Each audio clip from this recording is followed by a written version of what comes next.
whether we like it or not, we're all caught up Hmm. in our own particular worldview. And, say what you want about Marx. I'm not a Marxist, but he does have a point when he says, sort of the worldview of your class is sort of a form of blinders. Hmm. So I just, I don't. Keep your enemies closer. Yeah, I got it right here. yeah, right. And I'm a Keep your I'm a enemies capitalist, close. but I think Right. if you haven't read Marx, you don't Then you don't get it. understand Yeah. basic economics. Yep. You don't understand basic economics, and Absolutely. you do have on one level a series of competing class interests that doesn't make any one class or the other particularly bad or good or virtuous or evil for that matter, but they don't see what I think they miss. What I see most in DOJ is the financial motives and sort of the class interests at play. They think that when they're prosecuting Bitcoiners or whatever, that they're prosecuting evil. Hmm. And I don't think the solution to that is rational argument. I think it It's is a great honestly point. to decriminalize most of what has been criminalized and minimize the size of these law enforcement agencies to just being able to deal with really important stuff, terrorism, sex trafficking, whatever, Yep. right? They've just gotten so big now that there's more law enforcement agents than crimes. So they sit around and they take these elastic statutes that Congress passed in the 20th century and apply them in novel ways to rack up convictions, which they, keep scores on like Hmm. a baseball hitter on their website. Yeah, that's such a great point. Do you, I mean, again, for the average person, we talked about this a little bit earlier, but someone just again trying to hodl, they're in self custody. We've had these different things going on just over time of like even recently. I think it was the current administration that it was something a little bit off that they were doing about what was it, the self custody, and they were going to look at it as not a money transmitter, but they were you're going to be on a list somewhere or something like that, and just like how do we how do we get around some of those things where it's just like again people trying to hold their money and you're like at the end of the barrel, so to speak, and no matter who's, like you said, whether it's the next person in government or whoever that's controlling things, and the average person just feels like, hey, I can't get into Bitcoin because of these possible scenarios that might play out, or I'm falsely accused of a crime, which again, like you guys are dealing with right now. I mean, where what does that look like in those terms going forward? Like how does that, maybe Mike, maybe you take it, like what are your thoughts and just trying to, again, round peg square hole, right? Like it just feels like it keeps coming back to this clash. Hmm. Yeah, first of all, everyone should give Bitcoin a shot.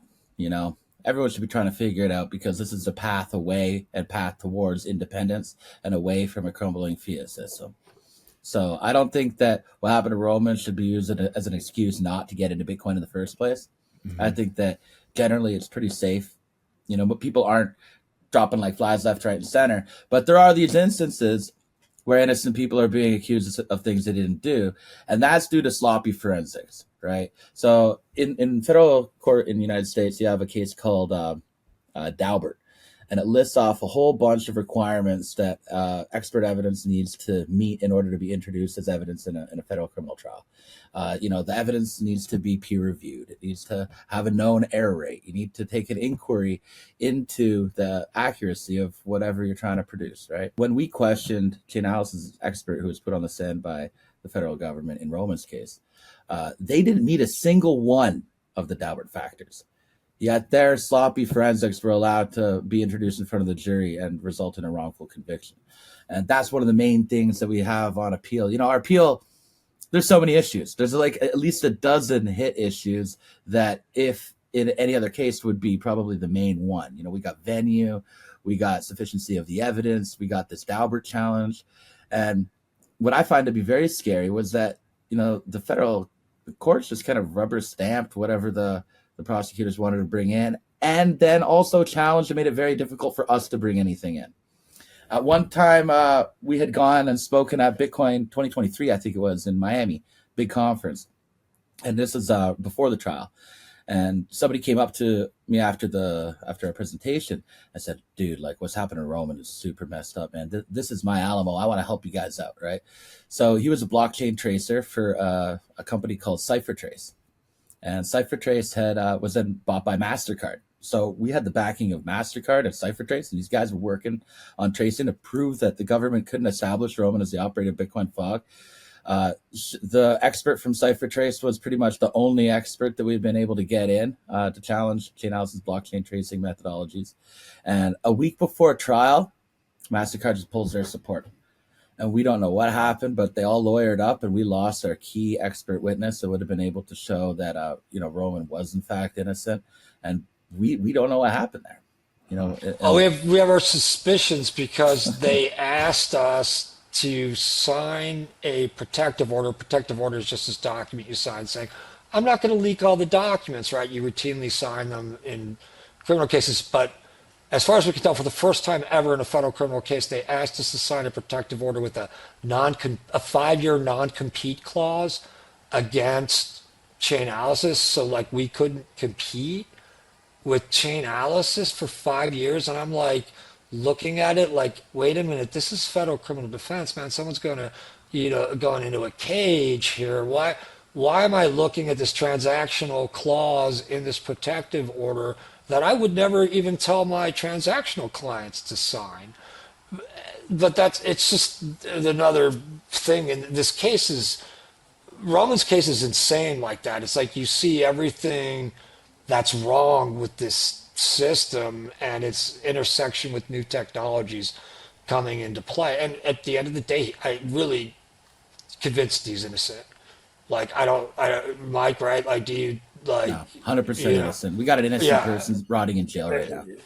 Yeah, like just bad forensics and this. And we weren't even allowed to look zeal at the data behind Chainalysis. Their program is called Chainalysis Reactor.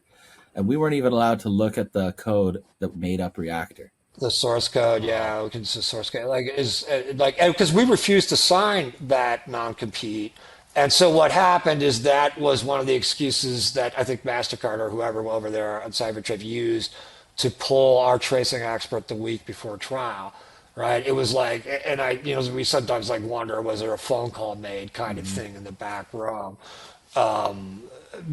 Because there's a lot of money at stake with these tracing companies, and that's what I think really calls their objectivity into question, because they don't profit unless they get convictions for the government, and that's where I think the perversion of the profit motive comes into the justice system, and I just don't think there should ever be any profit motive in the justice system, because it results in, well, I guess what I would just call evil. And another example of that is the private prison system.